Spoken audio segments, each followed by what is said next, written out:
Hey guys, if you want to be able to comment a GIF to any post on Instagram, so let me guide how to do this. So first of all, you have to just click on the comment section below the post on which you want to comment and check here if the option of the GIF is available here. Then it's so easy to select the GIF, but you can see that there is no feature of the GIF is available for me. So don't worry, let me guide how to get this option. First of all, you have to just open your Play Store or App Store and then search here for your Instagram and check that if it is updated or not. If not, then you have to just update it and try to get the updated feature of Instagram.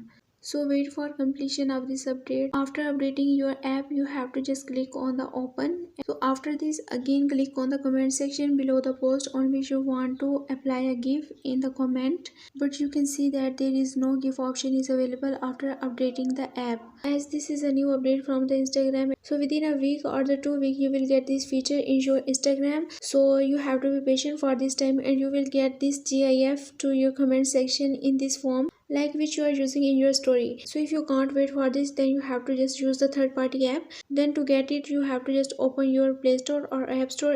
Then you have to just search here for a third party app which is named as Giphy. You have to just install it and copy the GIF from this app and then paste it to your comment section of Instagram post. You can also use the Tenor app as well for this. But note one thing, that not all third party apps are safe or reliable. So be sure to do your search before downloading and using one. Additionally, Instagram's terms of the service do not allow to use the third party apps to automate or enhance your Instagram experience. So use it to your own risk. So that's all for this video. I hope this video will be helpful for you. For more information, you can visit my website, whose link I have shared in this video's description. So leave a like and a comment for this video and also subscribe my channel. Let me guide. Thanks for watching.